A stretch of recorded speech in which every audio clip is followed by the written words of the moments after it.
All right, welcome into Family Development and the marriage exercises. I hope it has been a blessing for you. But today, Cindy, we're going to talk about really keeping your marriage on fire. Fresh, that's a good word. And I know many of you, like us, you go through ebbs and flows when it comes to your marriage. And it's a shame, but I see a lot of couples end up so in love while they're courting and while they're dating, and the wedding is just beautiful and just God's it's so exciting and man, it's passionate. But one of the things about your love and one of the things about your marriage is you have to continue to feed it.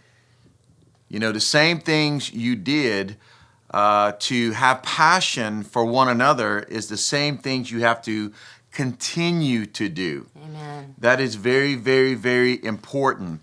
You cannot allow life and work and kids and the busyness of everything around us to get in the way. We have to make time. And Amen. One of the things you have to do is this exercise. And what is the exercise we're talking about today? Dating your spouse. Yep. You want to talk a little bit about that? Yeah, and so it's very important. That's one of the things that keeps things fresh. And I know we are very busy people, and just like you, I know you're very busy people, and it's easy to let that kind of slip away. And I think it's when you just get comfortable. You decide, hey, he's not going anywhere, she's not going anywhere, and you really take one another for granted. And so what we have done is we chose a day and we put it on our calendar. We live by our calendar, and we put it on our calendar, and it is priority. We don't move it, we don't change it, and we make that a priority in our lives. And it has been such a blessing for us. And let me tell you, it's so important, too, to see how much you make it a priority. He doesn't allow, hey, if the guys are like, hey, let's go on a hunting trip, or, let's go play golf that night. He says, no, I have plans. I can't do that, but I can do this day. And that has meant so much to me that you've made it a priority and that you stay excited about it. He's like all excited about it, and it's just been great. And let me say something about being able to put that on a calendar. For us, our date night is going to look a little bit differently according to the amount of date nights that we have. For each couple, that's uniquely different. Right. And that's where you have to sit down and talk about, hey, how many date nights do we need a month so that we can stay fresh, so that we can keep that fire burning. And that's like putting wood on a fire. That's like stoking the flame. And for some of you, that might be twice a month. For some of you, it might be every week, if you can afford that. For some of you, like me, Cindy and I, we're good with once a month because we do a lot of other things together and we work together. And so once a month is really fine for us for our date night. But that date night is not where we take other couples along. No double dates. No, Single and dates. That's it. That's when it's just you and I. Yeah. And man, we just have an incredible time together. But I want to say something about the calendar. Unfortunately, and you may be listening to this and you don't, and it's okay, but I just want to let you know that if you're going to have a balanced life, if you're going to have a life on purpose, you're going to have a calendar. Because if you don't have a calendar, then everything runs you. But when you have a calendar, you're able to order time instead of time ordering you. You're able to say no to some things that you should say no to, and you're able to say yes to some things that you should say yes to. But if you don't have a calendar that you keep, there's no way that you're going to be able to keep up the things that you need to keep up in your life that are the most important, and your marriage is one of the most important things you have.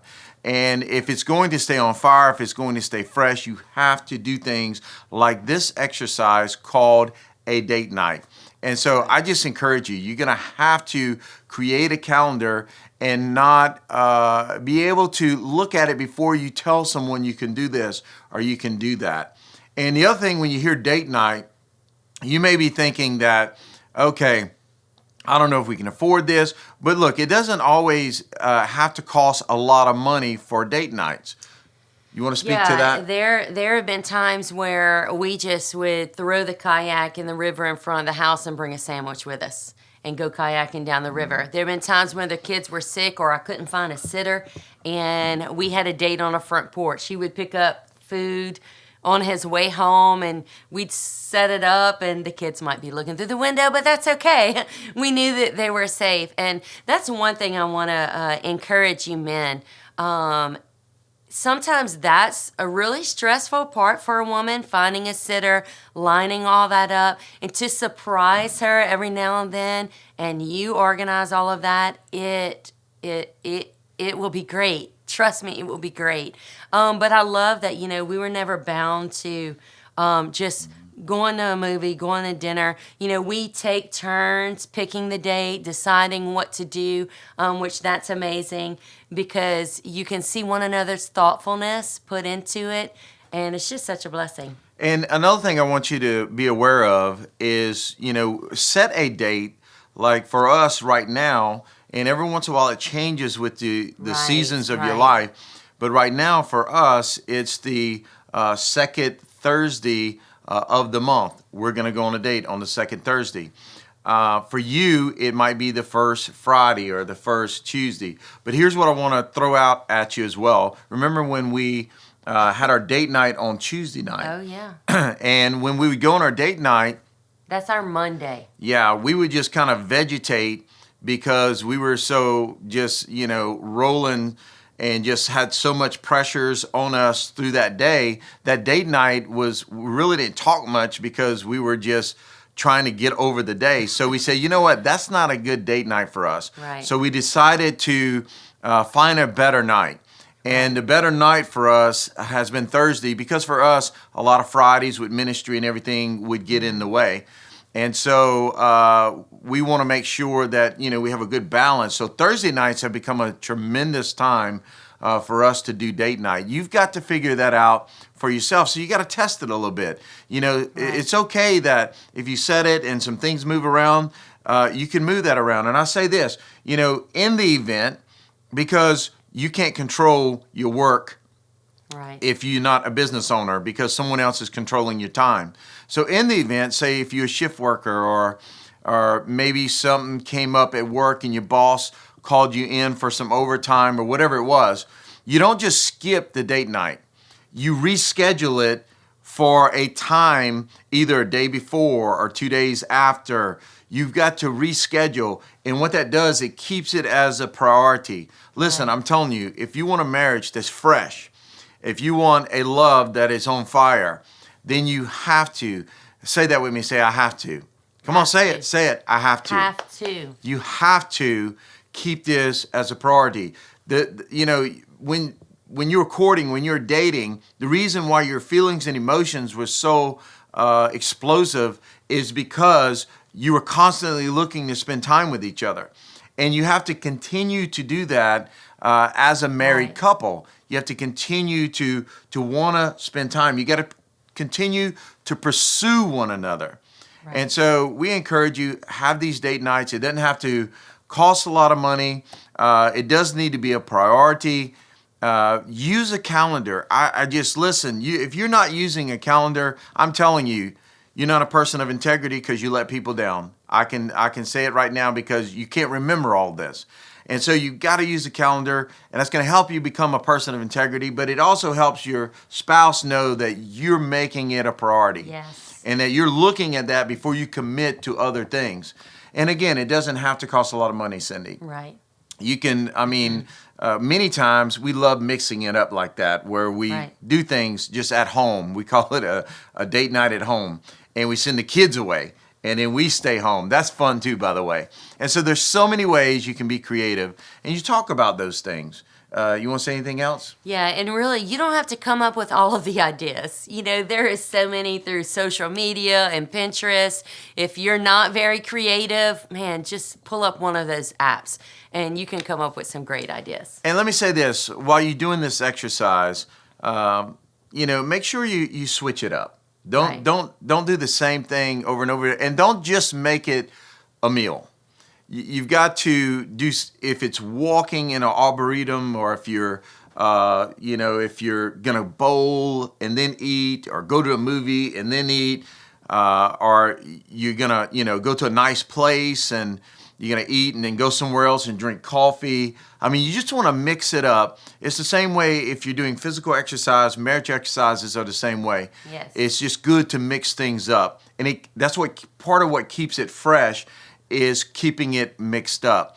And so look, we love you guys, and we want your marriage to be super healthy, and we want you to be fresh. We want to see you loving on one another, excited about one another. And look, your feelings and emotions, remember, they're fickle. You can't trust them. You can't be led by them. You have to lead them. Right. And you lead them through discipline. And God's given us the spirit of discipline on the inside of us. And it goes back to, in the scriptures, with us in Christ, it says, go back to your first love. It's making God number one, right? That's what you're doing when you have date nights. You're making your spouse number one in your life. And it's an important thing that you have to be doing as married couples. And so exercise this, and you're going to be blessed. And I'm telling you, this is one of those marriage exercises that will just keep on giving. And it will keep your marriage fresh and alive. And so we're excited about what it's going to do for you. We're excited about being able to see you walk in the foyer, be in church, and not be sitting far away from each other, but sitting next to each other and be giggling, and ooh, it's going to be great. And so look, you can get back that young love. You can get back that first love. You can get back the freshness of that relationship that you once loved. Guess what? All you have to do is do these exercises. So hey, God bless, and you guys go have a date.